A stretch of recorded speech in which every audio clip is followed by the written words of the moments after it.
So my good buddy Spencer Cornelia, YouTube sensation, records this video, and it looks good enough. He's been recording on this setup for a while now.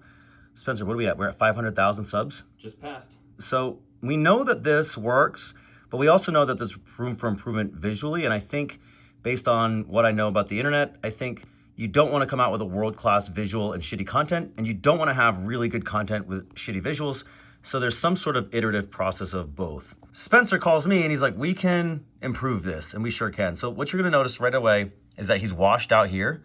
There's no shadows, okay? And then actually we have a little bit of shine. It doesn't show any personality, right? Because our personality is in our flaws, and flaws are shown in shadows. So without shadows, we really don't show flaws, and that makes us a little bit disconnected from humanity. This is why news anchors they get blown out with light.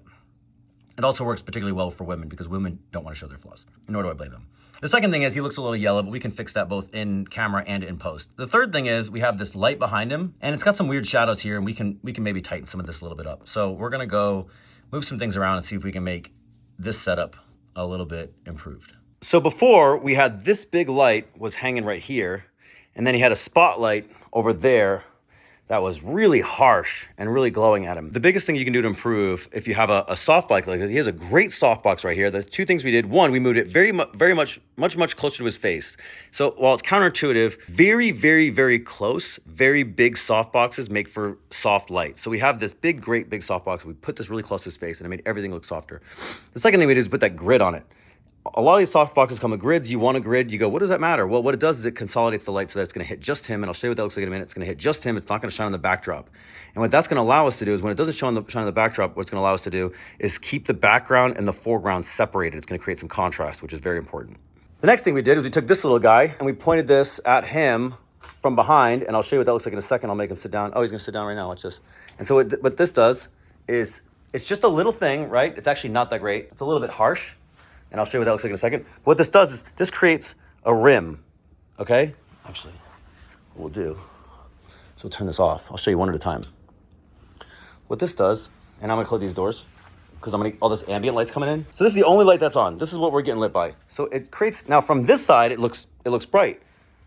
But from this side, you notice, you're a great model, Spencer. It just creates that rim on the side of his face here, and his shoulders here, a little bit on that shoulder. What that's gonna do, it's gonna separate him from the background. You really can't tell with the phone camera here, but when we turn the big camera on, I'll show you, and it just creates that little separation. So if you take that guy, and you take this guy, which we made really close to his face, and we made it right in front of him, so you get a little bit of butterfly, right? And you notice it doesn't really spill in the background. Now you look great, Spencer. Now we're on the cell phone, so it's not exactly what it looks like, but you look great. The third light we used was this panel light, and we lit the background with it, and he had something like this before, so this is not a tremendous difference. But you can't tell on my camera here, but it's a much yellower color, right? We're shooting at 3300 here, so that means it's a lower Kelvin, which means it's much closer to the yellow-red spectrum. And I changed it just a little bit, so you notice the shadows in this back wall. If I raise this light up, right, you get shadows, so you can tell that the light's above. And if I put this light down here, which I can't do because there's a light stand on it, right? But you can move this around. You can notice, well, it's not gonna work. But if I put it down, you have shadows going up. Both of them look kind of awkward. So you really wanna get this thing in a way that has a sort of a natural light. But these three lights, now you notice also, I have these barn doors on here, right? None of this light spills onto Spencer, okay? So this is just going into this back wall in this tree over here. And what this does is it creates a lot of depth, okay? It creates a lot of depth because all of this light is just on Spencer. All of that backlight over there is just on his back wall, on his back shoulder. And by the way, it is very specific that this comes from mostly from the, not mostly, but it comes from the front, and that one comes from the back. And generally, a lot of times what we would do, now we didn't do it from this one, but a lot of times what we do is we put this light, this big light, over to the right so they'd be diagonal. Okay, and that's a very specific look that we could have gone for. We decided not to because of the style that Spencer wants. And then that light only lights the backdrop. Now, it looks like a lot of light in here, but they're actually really not lighting the same things. But when you use them in conjunction together, the room looks even and well lit. Last thing we're gonna do to make sure that this all stays is we're gonna write down the settings for everything. Spencer has these great little, what are these, Velcro? Yeah, they're just Velcro. I got a lot of them. I've never seen those, but I'm an adult, so I don't have carpet.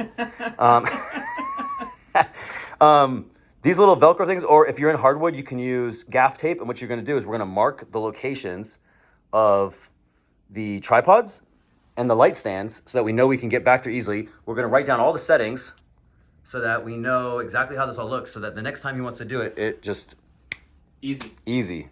From this video right here, this video, which gets 84,000 views, again, we can notice these shadows here, right? Not terrible, but also not very engaging. And then this sort of very even lighting, and he blends in with the background a little bit more than we like. Also, you know, we're like kind of gray couch, gray shirt, gray background, which doesn't really create much contrast of color. You're scrolling too far to the left, I guess.